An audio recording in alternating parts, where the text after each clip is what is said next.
All right, everybody, welcome back. Part 3, class 4 of painting glowing color in the luminous landscape.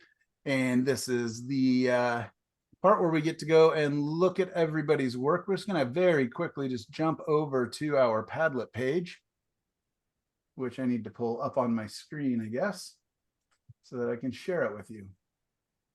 So pop over there.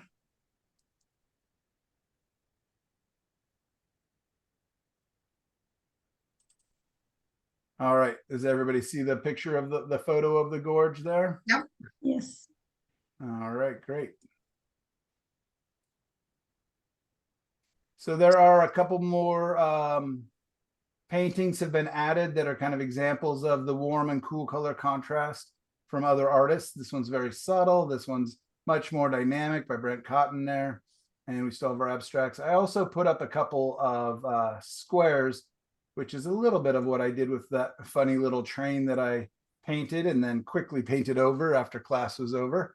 And then a couple of kind of more fluorescent examples. You can almost see a IKEA color schemes and different things like that within these.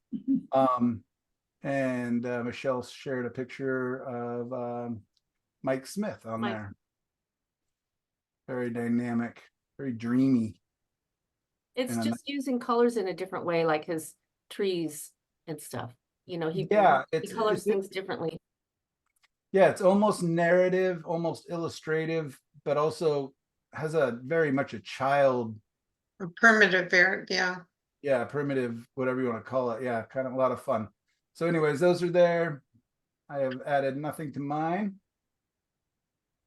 Ashley, are you still here? I'm afraid I can't see who's all here still. I'm here.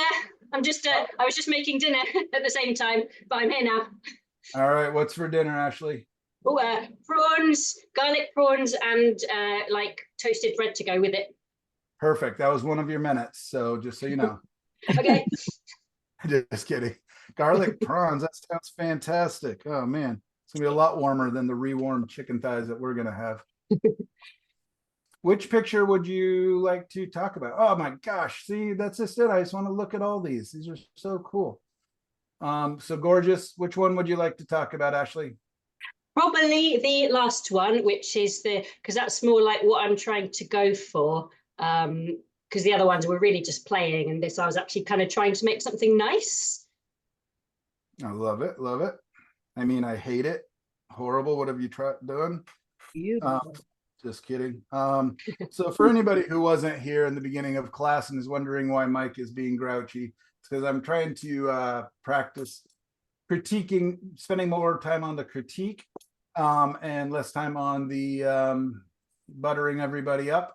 And but I do truly love, you know, when I say a compliment, it is not me trying to soft shoe my way through. I think I'm very capable of seeing the intent and the effort in everybody's work, and I want to celebrate that. But due to time, we're gonna skip past that. So I'm gonna go ahead and set a timer and see, Ashley, you're my first test here. Can I talk about this painting in 3 minutes? Ready? I'm gonna push it. Ready, go. All right, Ashley, tell me a little bit about what you got going on here. So I kind of explained on the previous pictures, but I did the personality test, and one of my ones was love of learning. And I've got a charity shop picture for by Rossetti called Soul's Beauty, which is about love of learning. And that's got a woman in a red dress with loads of oranges and deep reds. So I wanted to use those. And then those are the split complements. Then there's the turquoise, which is the opposite, which I think is associated with wisdom. And because it's going to abstract, I also wanted to play a bit with cold wax. So I've used like rollers and scrapers and stuff. I kind of obliterated the turquoise by mistake because the roller is quite big. So I'm not quite happy with it because of that. It's not got the balance that I wanted. Okay, great. That's good to know. I love it. You know, I'm trying to be mean, but I really do love it. I love the marks that are being made. And I mean, I'd be curious to see it with turquoise, but I actually like that it's a turquoise gray. And that neutral, so it's still got a strong contrast, not as strong as if it was a vibrant turquoise, but the grayed down turquoise and this kind of rusty red that I'm seeing, kind of a terracotta, I love it. I think it's probably classier than if it was a vibrant turquoise versus a but I do think that it is a little on the flatter side than maybe it needs to be, meaning that there's not as much depth. If you brought in some darks or some of the vibrant turquoise towards the bottom third of it, you might get a little bit more of that jump. But because it's an abstract landscape, I don't mind the flatness. And then you have a lot of depth as you get towards that top third, where you're leaning, going from the flowers are kind of bleeding out and fading away and getting towards those really nice little hills. And the sky is phenomenal. That transition and that little bit of the cloud coming across there is so effective. That was me trying to Ashley it up a bit. I like to do stuff like that. Good for you. Yeah. So what's interesting is this is the drama, but this is the payoff. Like, this is so interesting and beautiful. So, what's going to get people from across the room to come look at your painting is the drama, is the contrast. But what's going to sell the painting is that drama plus this payoff of subtlety and beautifulness back here. So I think this is very effective. I really like it. I'm going to have you on your own time, because normally I'd pull it up right now and we'd get sidetracked. And I've talked about her before, a good friend of mine, Ramona Youngquist. I paint with her quite often. I would have you look at her flower fields. She paints red flower fields often, and they're really quite abstract and loose and gorgeous. And I very much like this piece. I like the fact I was really trying to figure out how would you do this, and I forgot all about cold wax, even though I got a couple tubs of it. I've only ever done one pure cold wax painting, and it was a lot of fun. Yeah, I've hardly ever used it, so I wanted an excuse to play with it. Good for you. And what you're going to want to do is you are going to want to make sure that this is on a hard surface, not on a stretchy, bouncy canvas. The cold wax is a lot more delicate and a lot more heat sensitive, just as you could imagine by the very name. So yeah, I usually, if I do stuff on paper and I want to do anything with it, I always mount it. Perfect. Lovely. That's 4 minutes. Man, I'm bad at this. All right. Thank you. All right. Gonna get better. All right. Diane Lewis, are you here? All right. I like it. Really quick. Yeah, I just want to say something. Diane Lewis, hopefully you watch this replay. Dog Mountain, I know how difficult that hike is. It's extremely difficult. It's on shale. Anybody that lives near Oregon, Washington, if you are fit at all, you're probably fitter than me. Do Dog Mountain. It is the early spring flowers on Dog Mountain are to die for, with this background of the gorge. It is so neat and so beautiful. I mean, yeah, your contrast is between your yellow and purple. You do have a separation of green. I would suggest bringing some purples into your shadows and into here, and that's going to make a bigger punch in this area. But because your contrasts are separated by this green, you're losing a little bit of the effect and the punch. You could also even bring in some dark muted purples into the shadows in this area. I had an experience in a plein air class, my first plein air class ever. I traveled all the way to Wyoming and Montana to do it. And I was painting yellow flowers and I couldn't get up. I mean, I was painting directly out of the tube. And I've told this story before, but I just literally was like dying. I was like, they're not as yellow as they look in real life. And the instructor came around and he just put a little dash of purple next to some of the yellow flowers, and all of a sudden, bang. So it's not always about making the color that you're painting. as strong or as vibrant as you need to. But by simply putting a little bit of a dark grayed down purple next to that, it fit totally. It didn't seem artificial. Next to the yellow just exploded with vibrancy. Great. 2 minutes. Nice job. All right, Cheryl Peters, what would you like to talk about here? Not that one, that's for sure. Go down a little bit. There's a further. There, that one. The apples again, or? No, that one. Okay. Boom. All right. Tell me a little bit about what you got going on here, Cheryl. Well, I was going for a dark blue purple kind of sky and a harvest or blood moon. Okay. So I wanted to have the orange and but I don't know how I feel about it, tell you the truth. I don't like the clouds. I think I came in there. I didn't use your reference. I did this from memory, knowing how the reference was set up. Okay, perfect. So and I kind of made it up as I went along, but I don't know how I feel about it. It's not one of my favorites, let's put it that way. Okay, great. I'm gonna go ahead and be a little bit rough and say, yeah, it Please. looks a little bit more amateur than other work I've seen of yours.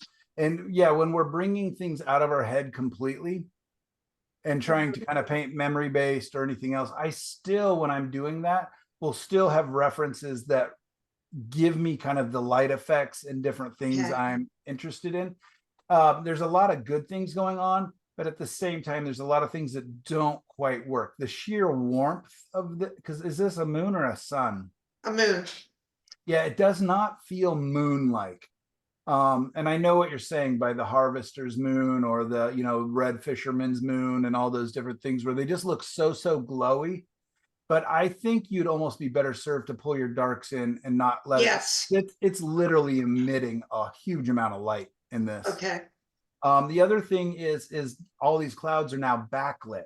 Yes, the clouds can be transparent, but I think you'd be better served to kind of bring in some darks and let the edges picking up the light a little bit more. Okay. I think will give you more of the effect. Then the third thing I would say really quickly is that you've got a very, very warm moon, but then you have very, very cold light hitting everything. Right? These are blue. Well, I thought I was bringing more of the orange into it, but yeah, acrylics are funny like that, right? They'll just kind of disappear on your canvas as they dry. they did. Yeah, there's so many times I think I'm putting on the brightest, whitest acrylic paint over a dark thing, and all of a sudden it just, you come back and it's just sucked in and muted down. Yeah. So yeah, this might be one you revisit. I would bring these darks in. I would darken the outside of the clouds. Okay. And then, yeah, where I'm really seeing the cold light is on I the had orange on there. I brought in that yellow orange color in there, and then it didn't feel right on the light on the rocks. I think, okay. Yeah, I don't want to go against your whole inspiration, but I think maybe this is just too warm. I mean, Okay. I think maybe we lighten that up and all of a sudden everything else feels better. I lighten by whiten it up a little bit. It can still be orangey, but I think having this, I think if we were to ask a random walker by, they would almost think it's the sun and a really, really stormy day. And it's just kind of crept through. I have another painting that I did a moon, but the moon was a white one. It's way down at the bottom. It's a window kind of thing. And but the light was that one. But the light was much different because it was a cold light. Yeah. And that was all right to make that larger place at the top, where the moon was more really lightened up the sky. Yeah. This just feels more cohesive for sure. You got a cool light.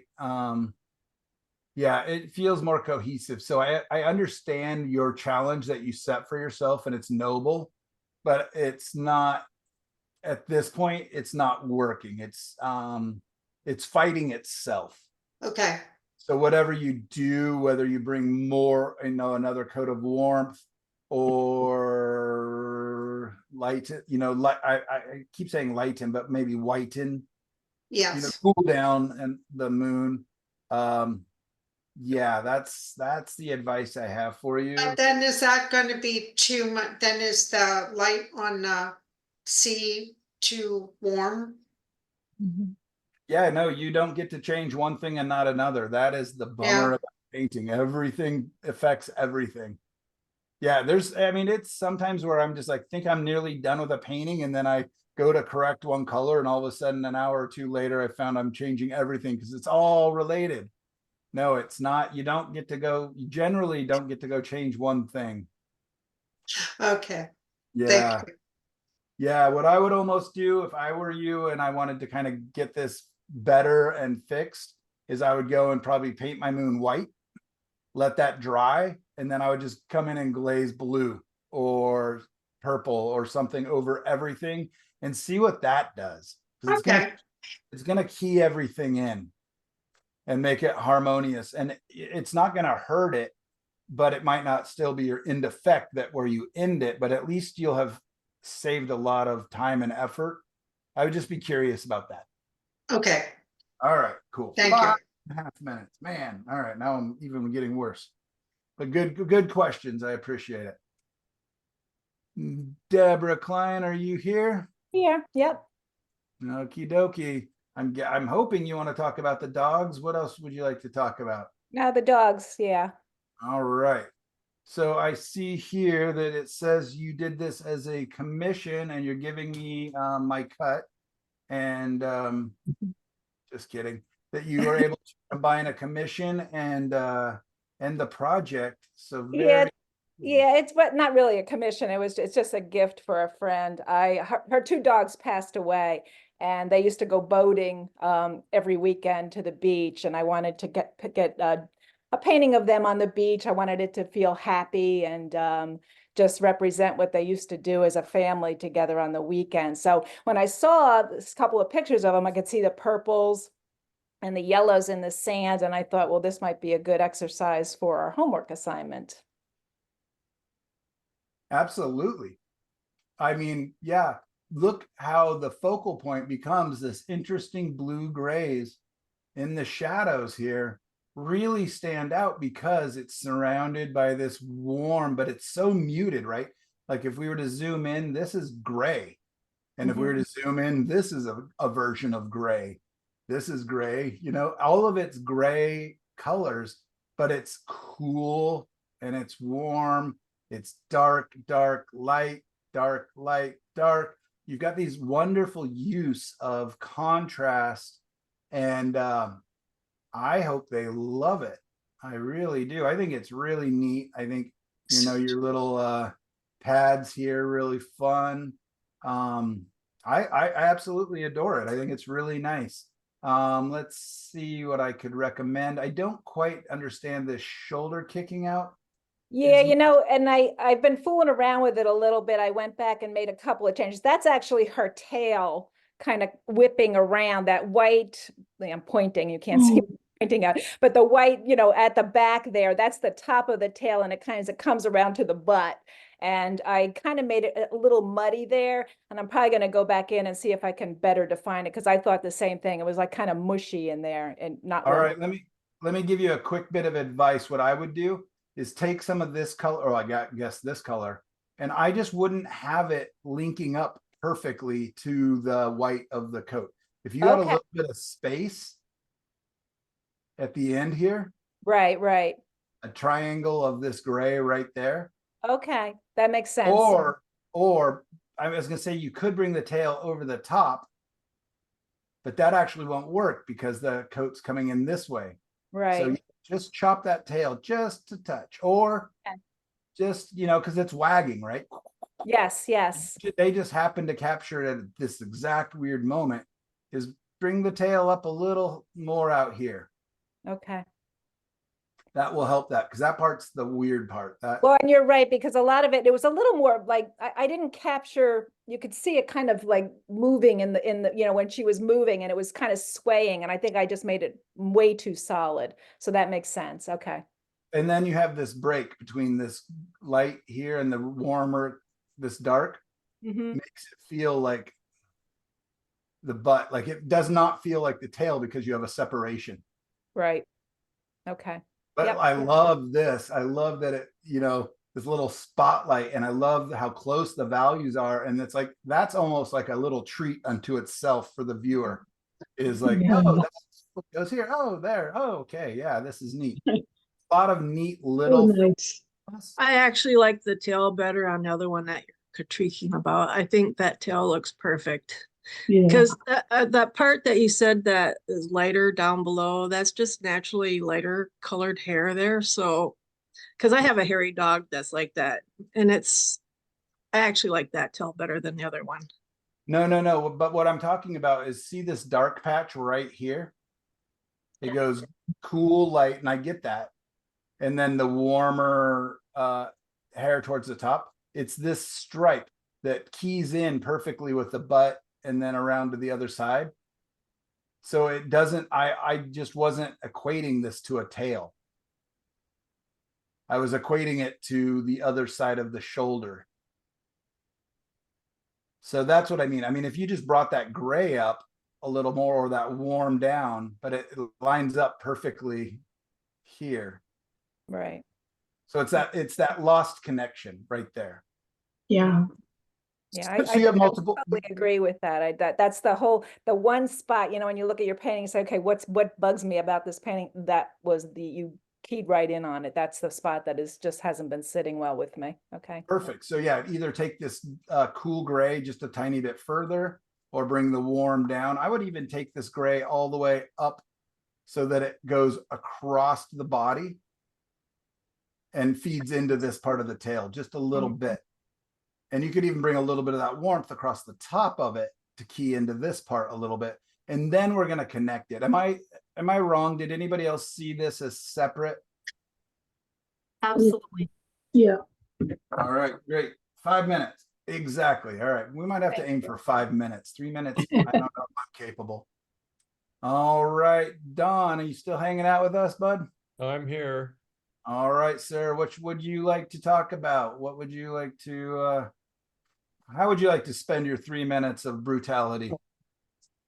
Well, the Moonlight Beach thing is probably was the most difficult for me. These 3 color studies were fun and I had a blast, but I don't need to talk about those. All right, this is my favorite, but they are cool, and I really appreciate your doing them. Well, you should like them because they're actually an underpainting that you sold out of your gallery, never finished, and I used it as the base painting, and just used 3 different combinations of, and I didn't do that just to kiss your backside. I liked the underpainting, and I thought it would be easy to do the complementary colors. Very cool, very cool. Did you buy it? I wished No, I he had. stole it. He stole it and then painted over it. So hide the Yeah. evidence. Perfect. Yeah, I could do Hey, better. all right, this is really neat. So different than how I approached it and how other people approached it. This feels like an old French painting up in this area. You've got kind of the Van Gogh, I guess he's not French, Dutch, but I like the circular patterning, and then as it leads out and breaks apart, and you've almost got, different atmospheres going on here. Tell me a little bit about what you like and don't like really quickly. You got a minute and a half. Okay, really quickly, I don't like the sky, the clouds, they start setting up too fast for me to kind of dry brush it out. Okay. I either had to use a bigger brush or brush it out faster. And then I think that would have looked a lot more natural. And then I overdid the moon's reflection at the horizon line, and it's just way too muddied up with all the different brush marks. The rest of it is not not awful, but I did everything with primaries.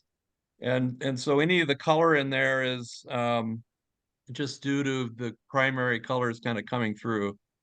And that's why it holds together, even though truthfully the bottom part, the water, and then the sky feel like two different paintings, just the application and everything else.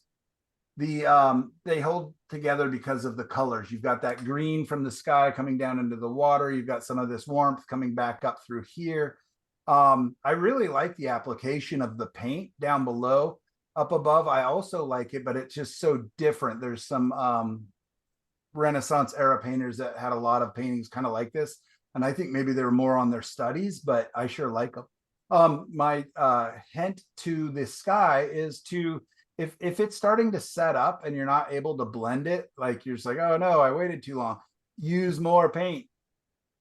Get back in there, add, if it's dry, if this stuff's dry, add more paint, and then you've got wet paint right. But I think it's very effective. I think it's got a nice energy to it, and I think you nailed the exercise, and that goes for you too, Cheryl, is that you guys both did what I asked, and that was use primary colors to make darks.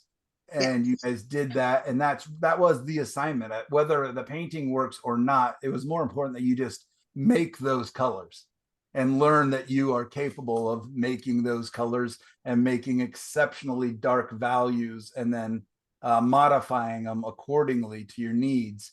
So yeah, I didn't mean to, not give you credit for that, Cheryl. So you get a strong C+. All right, good. Yep. And I do like it. It does feel like two different paintings, top and bottom. But you've got some really nice things going, and 4 minutes exactly. Boom. All right. I'm 20% better. All right, Donna Goldstein, are you here? Not here? She was earlier. Okay. I'm just gonna go ahead and say, Donna, I'm gonna push my start button here. These are perfect examples of, the exercise. And what I love so much in these is that what I was asking for, that those contrasting or complementary colors, is that you can literally see where it works. If we look at the green one, what area does your eye jump to? The reds, right? It's because it's the contrast. These other colors fade away, and we have to look a little bit longer and study it to actually see all these nice subtle colors. Same thing happens here with the blue. This yellow, or more importantly, the orange, if it was not muddied up, would really pop. And then all of a sudden we get into these greens that just kind of, it's just like our brain is just drawn towards that strong color and temperature contrast. So I think these are great examples.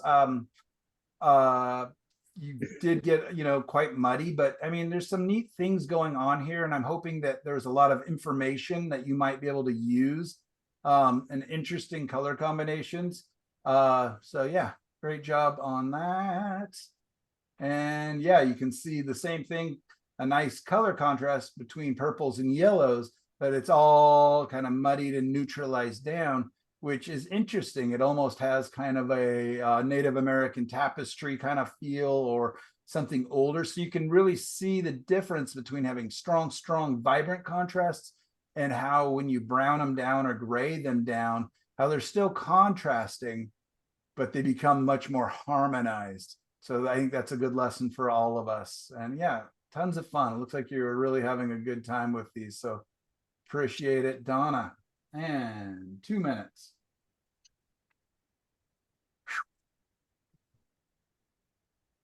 I need like a minute break. It's like doing the HIIT workouts, the high intensity training. Like I talk so fast trying to get it all in 3 minutes, and you catch my breath. All right. Donna Sires, are you still here? Yep, I am. There you are. Nope. Where are you? Sorry, I can only see like very few people at a time. Looking. There you are. All right. Okay. Wonder if I can blow this screen up somehow. Nope. Yeah, it's interesting when I do share screen. I think that is a fault in the system. Is it only lets me see a couple of you. Okay, I figured it out. Now I can see everybody. I said Okay. to set it to the weird setting and then drag it across. Okay. Donna, what would you like to talk about? Maybe that one. Yeah, that's I actually like that. really pretty. I mean, and look at the dynamicism here. Oops, I gotta press start. Yeah, I mean, I think these are really quite effective. This is much closer that how I envisioned my demo last week. So Donna, did you do these in acrylic or oils? Oil. Wow, you were able to really keep your layers pretty clean. I mean, you're not getting a whole lot of polluting going on, but all right, tell us a little bit about this guy. This almost feels like a landscape. Almost feels Well, like I used your picture of the clover kind of as inspiration yeah. because I have never done anything with any kind of an abstract. And I've always kind of, I don't know where to begin. And so this was the first one I did. Wow. And I took that and kind of, you know, your picture and kind of squinted and used that as a roadmap. I think if you revisited this and just cleaned it up and did a little bit of something, I think this is better than so many abstracts I see already. It's really quite nice. I mean, the others are a little, you know, like the orange and blue one, I think is very dynamic, but you know, it's so simplistic, right? It's geometric and stuff. You know, I've got friends who would love that, who always want to show me their geometric abstracts, but not my thing. And then this one gets a little muddy. This is kind of where mine ended up, right? All just kind of a little crazy, but it's still interesting. Like, I don't think abstract should be a one and done thing, especially, you know, for people like you and me who just don't quite love it or understand it, you know, or kind of like new to it. But I think going, okay, you know, what do I see in here? What could be interesting? Because there's definitely some beautiful marks, some interesting gradations. I very much appreciate what you're doing there, but I think, gosh, there's something here. Well, What you said she should clean it up. I don't understand what that means. No, not that one, the red one. You said go back and clean it up. So what I don't care for is up here, where everything is just getting muddier, and this seems intentional. This seems not, I don't want to say accidental. I know what you're doing, but there's no clarity. Like, I don't know. That's just what I would do if I was doing my own, is I would come through and knock something in or something out.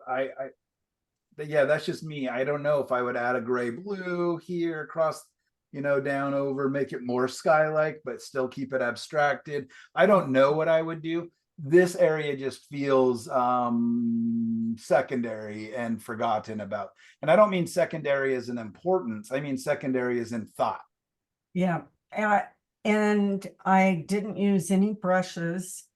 I used a palette knife, a credit card, and a you know, well, in this one I think I just used the credit card and the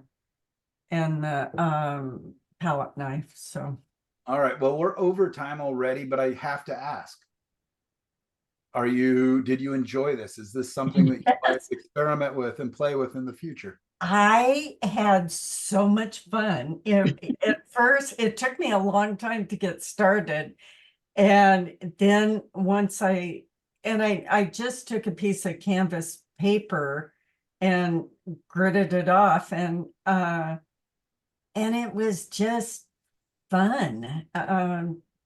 I don't ever paint like that, and I did have a lot of fun. I'm thrilled. I really do like this. I mean, and I'm not blowing smoke when I say it literally is better than a lot of abstracts I see, including in some galleries I show in.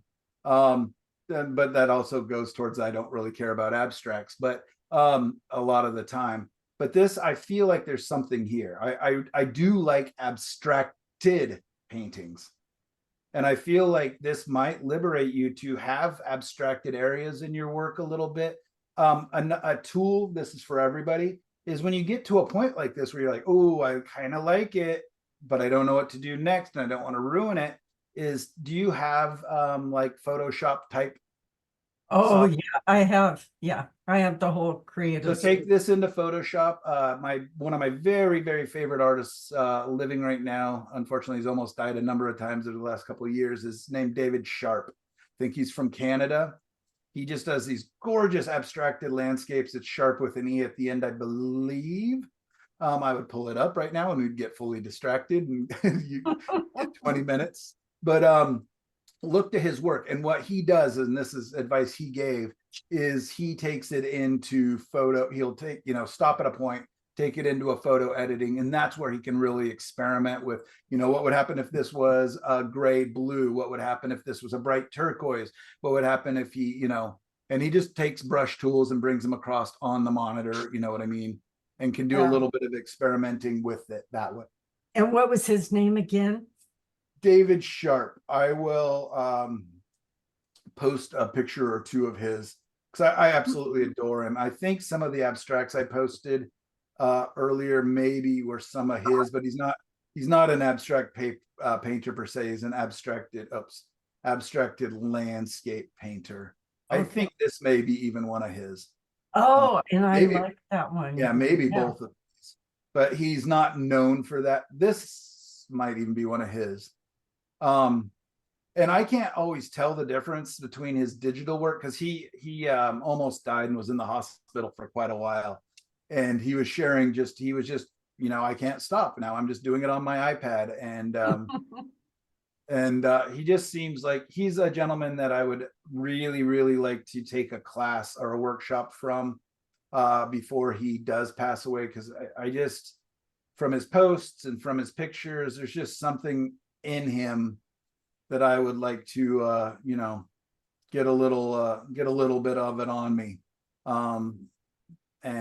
Just because there's something there, and he was a tight realist landscape painter, I believe, in his past. And I enjoy the journey he's going on. I don't love all of his paintings by any stretch, but I enjoy the search.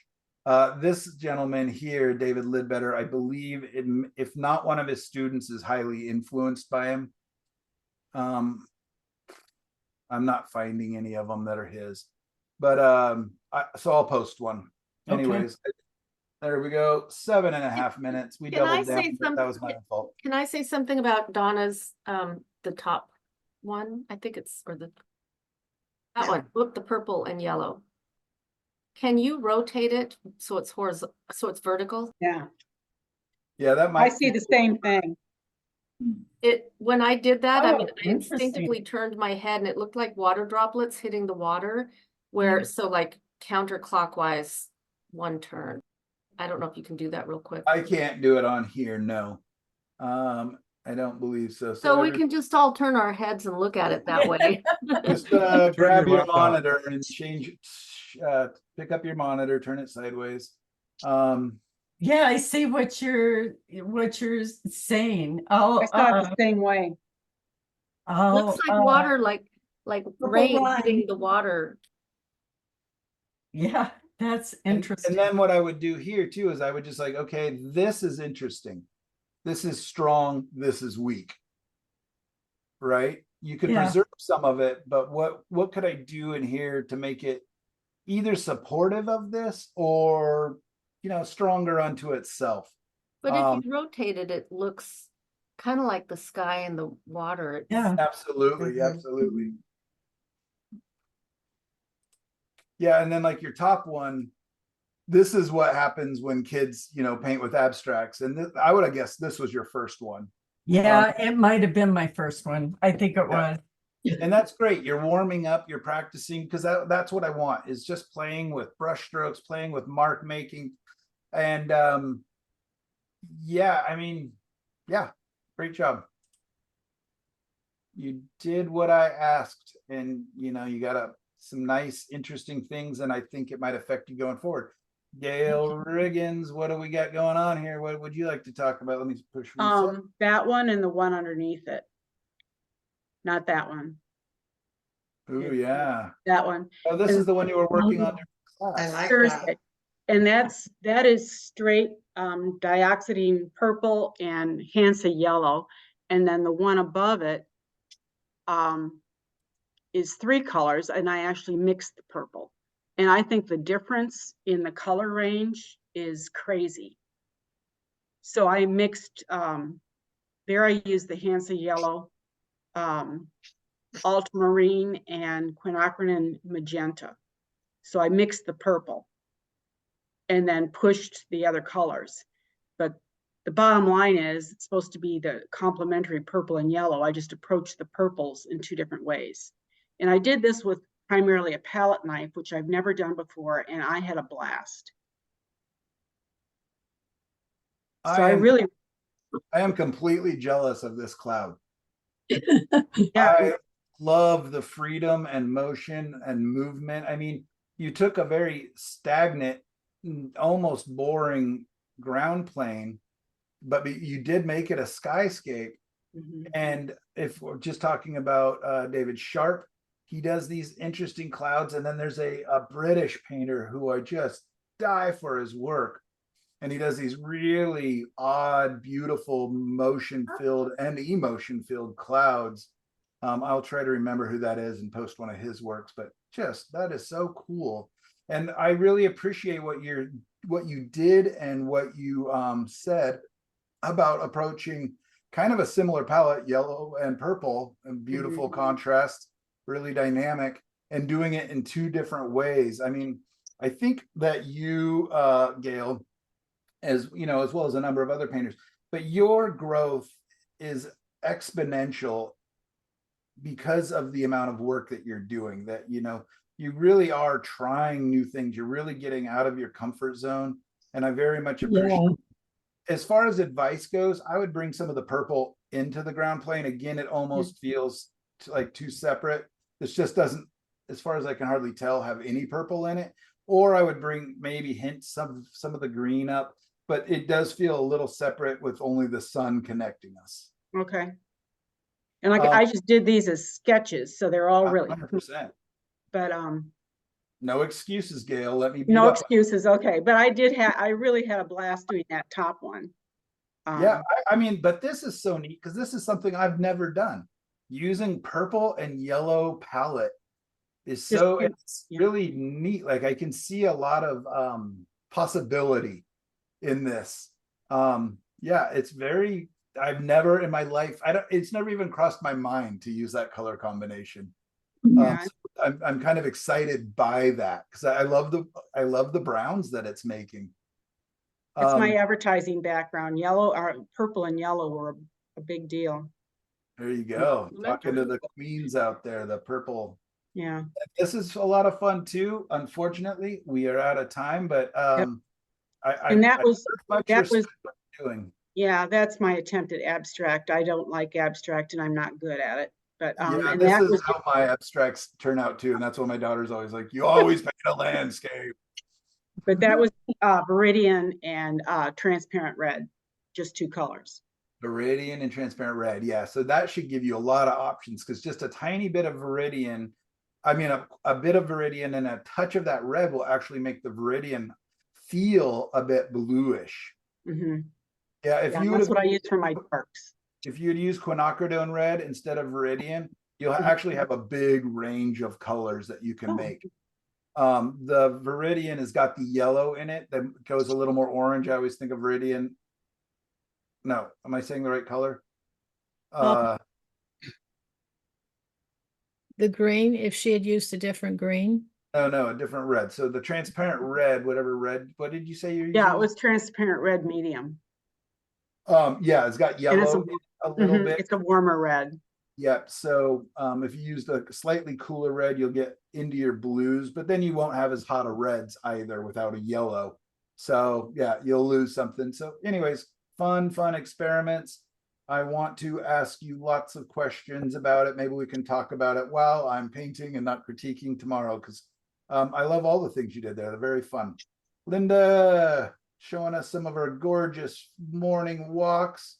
All right, Linda. We're taking the two most talkative people in this class. Let's see what we can put together. Everybody sit back. We're adding a 0 to this. It's going to be a 30-minute chat. I love talking with Linda. She always just gets me so excited about everything. Okay, my childlike, okay, go up, go up. Yeah, let's go ahead. Keep going. No, down, I guess, roll it down. I just want you to talk about my seascape with the Oh, okay. that's just palette knife and using up paint. It's not meant to be anything, but I just wanted to show you all the colors I mixed, laying beside each other.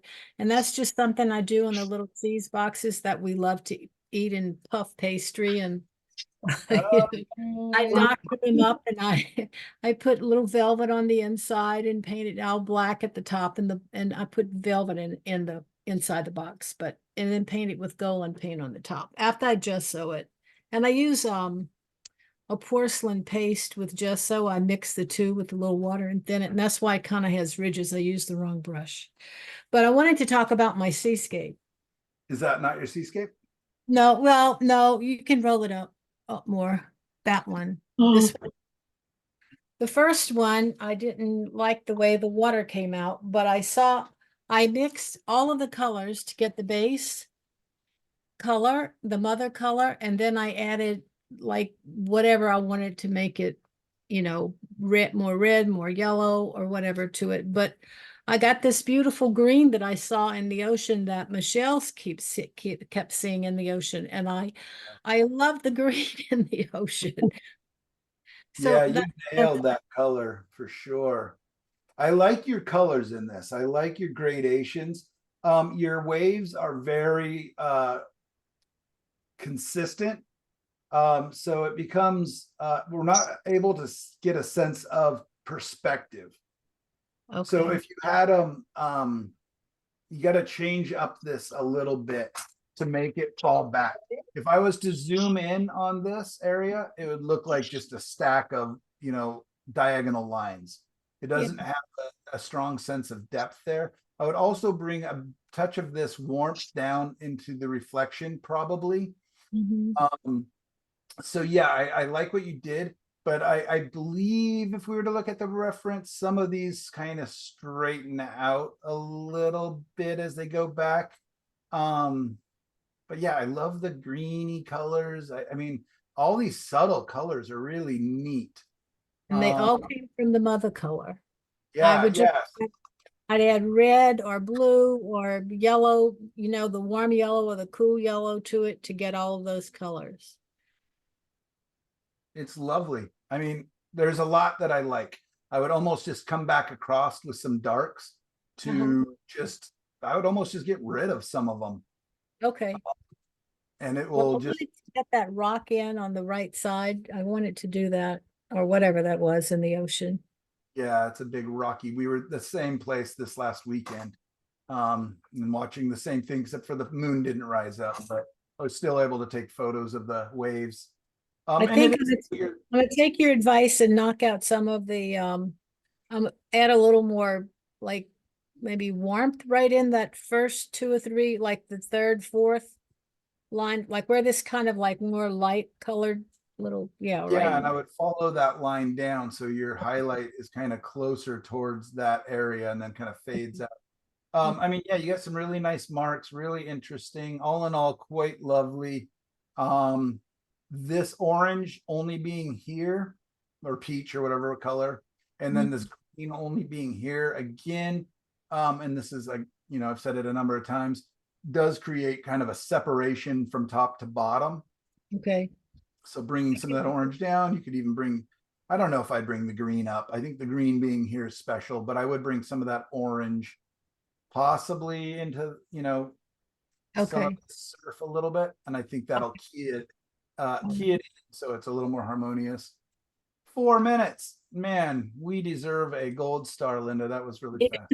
Wow. Are you a Pisces, Michael? I am not. I don't even know. Pisces is a fish, right? I'm a Yeah, crab. no. Yeah. Oh, you're a crowd. You're a Cancer. Okay. Yeah. All right. Oh, Lisa left. That one there, that orange, totally reminds me of that Henri Matisse the dance somehow, just at first glance. Huh. Yes. I don't know if I know the painting right When you offhand. look it up, you'll see what I mean. It's just the colors, the way they lay, they're beautiful. It kind of looks like people to me, sort of. Mm-hmm. Yeah, so I'm just gonna quickly go up. This by far and away my least favorite of them, just kind of scrolling quickly through them. I can see that the colors are getting muddy. Just, you know, they're not layering, and that's, you know, that's fine, Lisa, because I know that you're doing it quickly and it's an experiment and trying these blues though. Isn't it weird how everything else is muddy, but then the blues stayed strong? And don't they almost look electric compared when you have everything else kind of neutralized and a little bit dirtied up? Having pure color really comes alive. I think there's something here. I don't know who RU is, but yeah, I think this was a great exercise and a great experiment. This again, just scrolling through, this is my favorite. I think Yeah. looks like you had fun, and it looks like you maybe have some pet birds in your Peacock. house. Peacock, yeah, peacock, that's it. Yeah. It very much looks like a peacock, and it's an explosion. It's fun. I wish I could see it in real life, because I imagine there's even more vibrancy to it. It looks very difficult to photograph because, you know, big, thick, juicy, wet brush strokes really want to capture the glare. So then the camera adjusts and makes the colors darker. But dang, this, I mean, there's something here. I would love to almost see this as like a bouquet, or, you know, I don't know, but it's yeah, this is a ton of fun. I wish you were here, Lisa, so we could see what your thoughts and learning on it. This is your most successful, says Henry Matisse and Michael Orwick, and everybody else in the class. But it is because it's pure. You've got a brown down, kind of a gold orange, but then your blues are super vibrant. You know, it reminds me of as a kid laying on the lawn and looking up through the fall foliage at the blue sky. It kind of has that kind of vibrancy and electricity.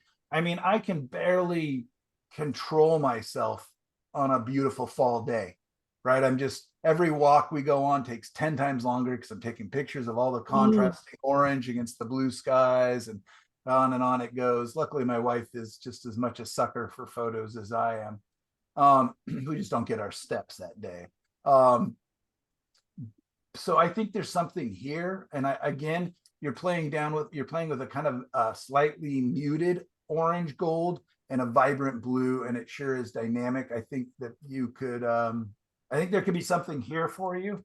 I hope you had as much fun as this painting and the one previous, the peacock painting, looked.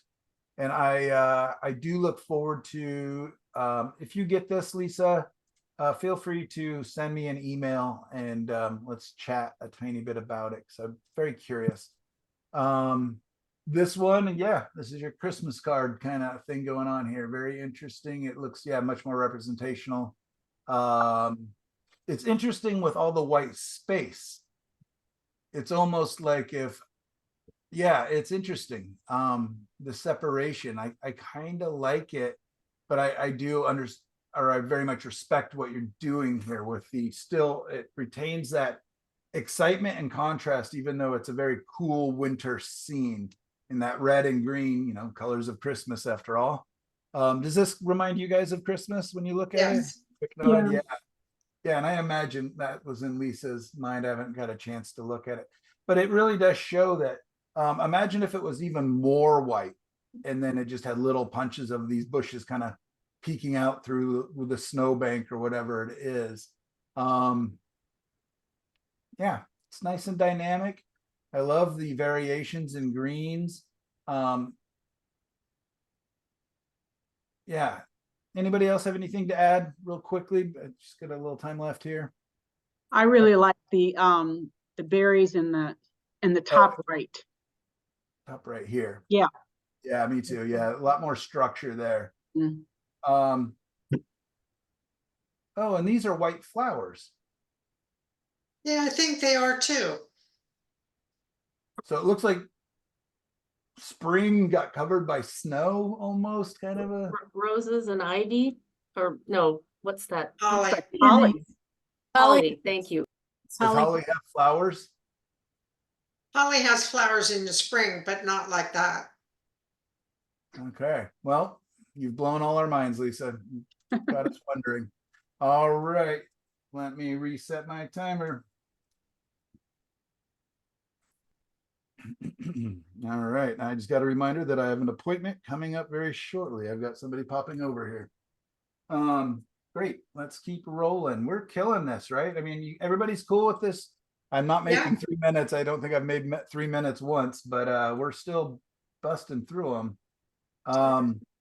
So I'm gonna probably stop with Michelle, but this is so neat, and I just want to keep going. I bet we can do it in 1 minute, Michael. Okay, let's hear your auctioneer voice. Ready, go.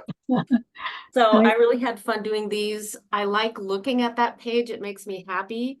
I was playing with just the complementary colors and that red field on the left in the middle. So it's almost like columns somewhat of the sort of the red and green or variations of green. There is if you were to zoom in on that middle one on the left, there is some green in there to kind of go with the purple or the red and green. And then the sky and the mountains are kind of purple and yellow. And but each of those I just had fun doing, and I like looking at them, and I like the results. The bottom middle purple one, purple and yellow, was just kind of 2 brush strokes that I did with the purple over a yellow background. And then it's like, oh, if I just stroke across here, it looks like water. So that was a lot of fun.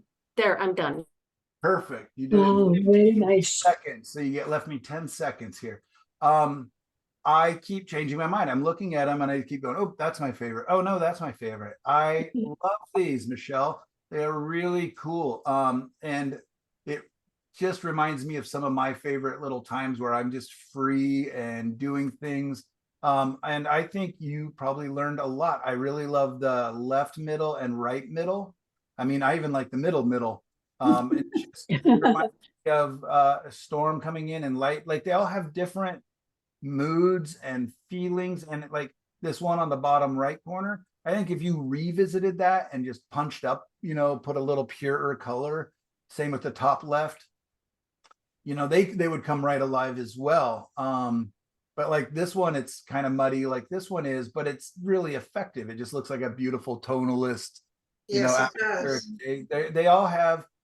I'm so thrilled to see this, Michelle. Really, it's such a neat exercise. It makes me want to do this. It's telling me next year, don't try to impress everybody by doing the abstract in front of them. Do landscapes. These are so fun, and I wish they were mine. Great job. Very nice. I hate this one, and I don't like this one. Okay, good. I'm done. Trying to be mean. It just comes off weird when I do it. It's so funny. My mother-in-law lived with us for a long time, 10 years, 9 years.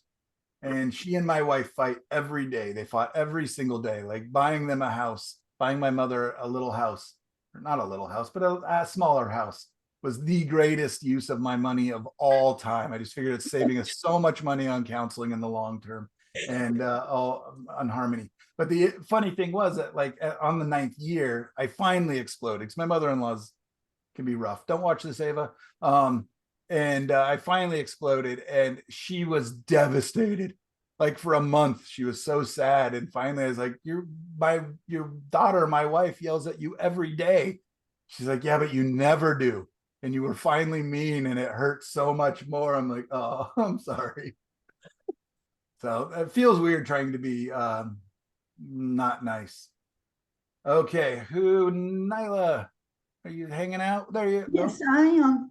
There you are. All right, great.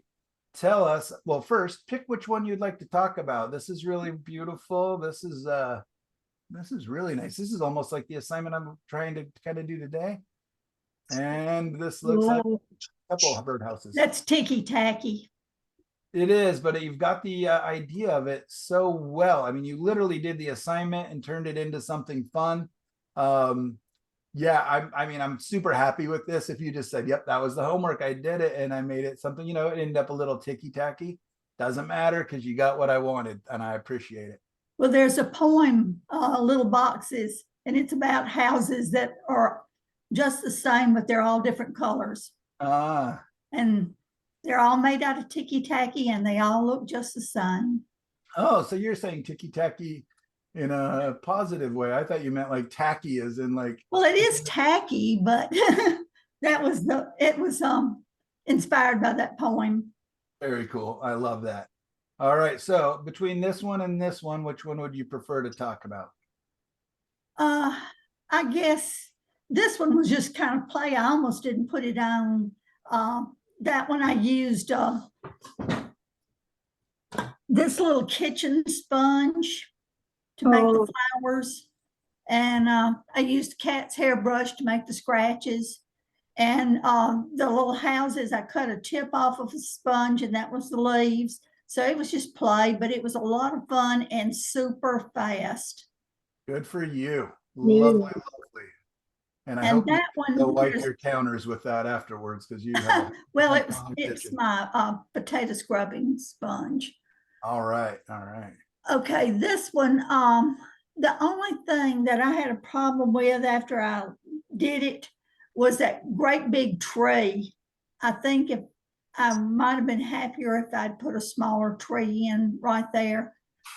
But I have put that one on in another group that I'm in. And somebody said, oh, I love the tree. So, you know, to each his own. No, it doesn't bother me. I kind of like the strength, and what it's doing too is it's breaking all your angles because otherwise it would be all angles and horizontals. And by having this strong perpendicular line in there, it literally is strong. Upright lines represent strength to us. And when you put a big thick one, it's just stronger. So I think it kind of helps tell a story of this strong tree out in the middle of these scrub bushes and everything else, or whatever that is. My issue would be overdoing it on texture a little bit. It becomes a tiny bit, and I guess I do mean it a little bit in a bad way. What happens is we figure out a texture. You're like, oh, when I do this with this brush, it creates the illusion of leaves. And these are all leaves. So I'm just going to put down, it becomes stamp-like. And what happens oftentimes is we stop looking at the structure of things a little bit. I know that this is a style and a lot of people do really like it. A lot of people, the complaints I get about my work is that I knock down or, make areas not as textural or as interesting. But so that's a personal matter of taste. And you said you're in Nashville? No, I'm in Corinth, Mississippi. Mississippi. Okay, so I do know Mississippi a tiny bit just from relatives and stuff. And they do, it's a different style. It's got, a lot of the work that you'll see when you go into restaurants and whatnot will have a lot more. There's a definite propensity towards texture. I actually paint with my cousin from Mississippi quite a bit, and he's always telling me that I'm taking the shortcut by not adding all the little leaves and all the grasses like he wants to do. So it's a matter of style, what I'm telling you, but I would feel that it would be stronger if you kind of were a little bit more selective. The same thing happens with the leaves, is that it becomes again, I just feel like stamp-like. I see it happening with my students all the time where they're like, poke, oh, look, leaves. And then poke, poke, poke, poke, poke, poke, poke, poke, poke. And that's what I was doing. I was just poke, poke, poke, poke, poke, trying to move them around a little bit so they didn't all look just the same, but still, okay, good. They were little pokey leaves. Yeah, so that's my only advice. I think your colors are really nice. It's interesting that it goes from blue to gray, but I'm guessing there's just another layer of atmosphere that's kind of cooler. There was a little bit of fog in the background. Yeah. It's quite nice. My piece of advice to you is actually to learn how to use your phone a little bit better to take better pictures. Are you taking this with your phone? Yes, and I have tried to find some sort of tutorial to show me how to do it from my edited version to Padlet. And I haven't found anything yet. So when I do my, when I go to Padlet, I just take the picture right there directly on Padlet. And Oh. I don't like having all of my messy house in it. So when you go to the section on Padlet to post your picture, you should get the option, like when I pull this up and then I click that or whatever, or this. Oh, that says take. Yeah, be the one that's on what the I've been left. clicking because that was the only way I knew to do it. Oh, I use this She one. needs a crop. Right, and I want to, I want to put a cropped picture on like everybody else. Okay, then I think you can push this button, upload a file. Yeah. Yep. Well, but But she crop- got the whole picture then when she did that. But No. do you know how to crop it in your phone? You go. Yeah, I crop it in my Okay, phone, crop it in your but I don't know phone. that it has a file. Yeah, if you go to that one that Michael was pointing to, I think Mhm. that one. Yeah, Yep. And then you'll go to your photos. Yep. okay, and then when I just click on a photo, it automatically puts it on there. Yes. Okay, well, it was the upload a file that was throwing me off because, I didn't see where it said file anywhere. Perfect. Perfect. Perfect. All right. Well, nicely done. It's a beautiful painting. I love the contrast, and you got nice shapes and angles. And I like the tree too. I agree with the person in your group. Thank you. Regina, you're still here. You're so patient. All Yeah. right. You have been a busy, busy person. We got to talk about this last Yeah. class. A little bit. We Yes. talked about the lights and darks here, and you were asking if you should add color. I said no. You said, shut up, Mike. I'm going to do it anyway. But you're still posting little tiny pictures. I don't know why your pictures are so tiny. No, I love it. It I'm looks taking really on my phone only. What's that? I'm taking on my phone only. I don't know why they are coming small. I don't know either. Yeah, it's interesting. And are you using an iPhone or what phone? iPhone. Huh. I don't know the answer to that. I'm wondering if maybe do all of your photos kind of look small on your iPhone? You might have like a data saver or something on there where it shrinks down image sizes. There is a setting on your phone that you can push, like if your phone's almost full. Oh, So it may be but somehow. I didn't do anything. I should check again. All right. Well, tell me a little bit about your color choices and what you've done. Yeah, I just wanted to do that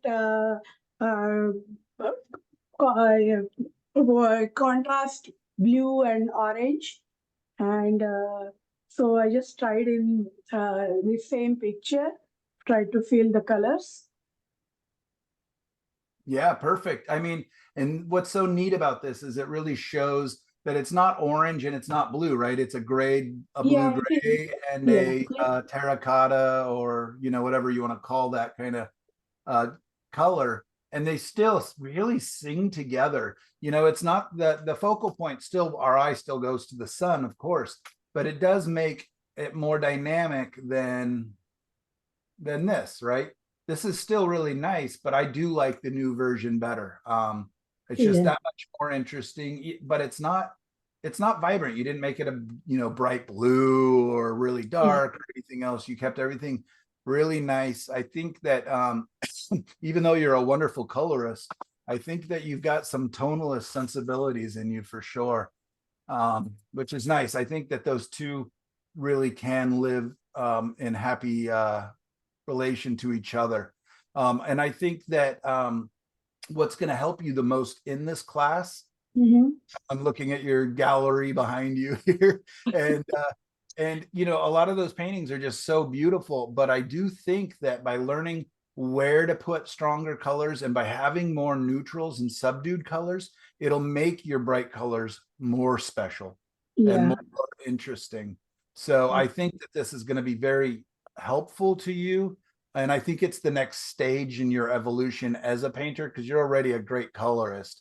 So now we learn how and when do we neutralize and control our colors, not to subdue the painting, but to give the area of impact more impact. Yeah. So beautiful. Anybody have a comment? We got a minute left here.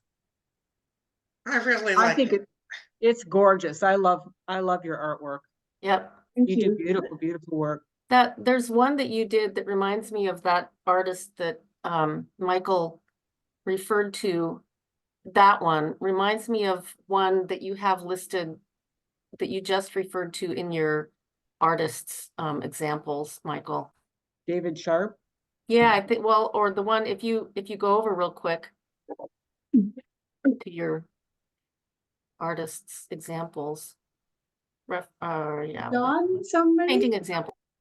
Oh, Don Bishop, maybe, or Nope, go down, or you're at the top, right? I don't know where I am. I think it's not far from the top. I'm at the bottom. Brent Cotton. Keep going.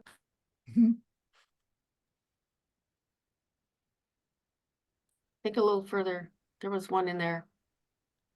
Maybe it was nope, not that. Keep going. Maybe I'll But- find it and post it. Keep going. Yeah, but it is. It has a real kind of almost abstract look that maybe I'll find it and then post it Oh. there that John anyway. Felsky. No, it's much more sort of abstract and has I don't see it right now. Sorry. Oh, Gail, I just got a really nice email from John McDonald inviting me to come out and paint. Oh, with really? him. Yeah, Oh, how cool. yeah. And he lives in in Massachusetts, northern Massachusetts. Yeah, I think so. Only a couple hours from when I visit my daughter. So maybe I'll get a chance to go hang out with him because, yeah, Oh, I'm jealous. never met him or anything else. So that was really neat. We had a little correspondence back and forth this week. Might not be on this list. It might be on one of our other pages, Michelle. Okay, you showed it today, but I'll find it and Maybe it's in reference photos then. I think maybe it might have been. And Regina, did you get a chance to go look a little more at Don Bishop's work? Oh, yeah, yeah. I saw a lot of pictures on Pinterest. Yeah, he's on there a lot. Yeah, very nice. This is so lovely. But it's based on a photo or a painting by Brent Cotton. Am I right? Your Yeah, picture? yeah. maybe it's Yeah. that one. You go up. That one. Whoops. Down one. Down below Brent Cotton. Well, this is anyways, the artist of the original version of it is Brent Cotton. But that's a pretty different. That's really dark for him. Right there. Oh, go up right below Brent Cotton. Nope, one more up. One more. There. Somehow her painting reminds me of that. Oh, That one that you did. Maybe on a thumbnail level. Anyway, it's okay. I would be so happy if I painted this. Mhm. It looks like I'd have to do it on accident and then tell myself to stop, which I would never do, and then I would become a landscape and but there's just something in these slapdash, like when we did Michelle, the brushwork class a year or two ago, and we did a bunch of those. Some of those just became some of my favorite little like 4-inch studies. Like I've just got them, I've cut them out, I've got them in a stack. I don't know where, they're probably buried deep in the attic now, but I loved them. So anyways, very fun. Thank you, Rajini. oh, thank you so much. Sandy, are you still hanging out? Did we lose Sandy? All right, there is something really neat, Sandy. I hope you get a chance to watch this. I am such a sucker. There's a guy in Portland whose name I cannot remember right now, who does these different objects just kind of materializing out of the background and stuff. I can't remember his name. Great painter, and I just love like there's a subtlety and a beauty to this. It's almost you're really telling us where to look and then letting this go. I'd almost like it if it was cropped more. I think this is just kind of wasted or unnecessary space, but I really like what's going on here. I think that's really neat. And it's interesting to see you doing a little bit of an abstracted thing. Wow. Maybe it got more resolved, or do you think this is the before? Because I The like pot- this, but I like this one more. Yeah, I think this is the Yeah. second. Kind of like the Georgia O'Keeffe thing going. Yeah, and it just, this feels special and interesting to me. And I think it's the lost and found edges and you know, just a little bit of detail where this is all treated fairly equally and feels kind of, yeah, it's interesting to me. And that's new. That's a new fascination for me, is really learning how people are using brushwork, lost and found edges. Okay, I see what you're doing here. This is your blue, grays versus orange. Kind of fun. The shadow, kind of what I was talking about the beach colors. Interesting, interesting.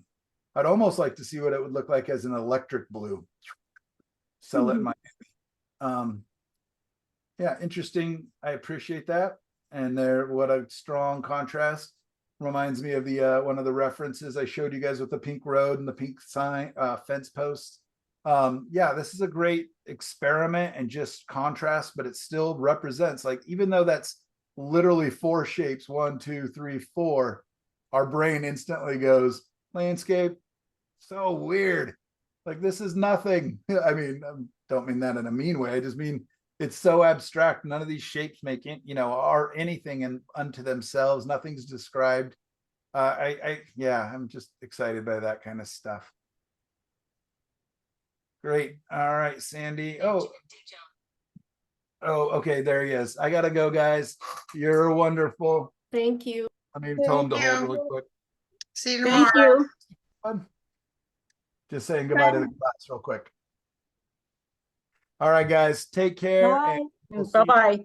Thank you. Bye. Bye-bye. Thank you. Thank you. how to end it. One more second, but there we go. Okay.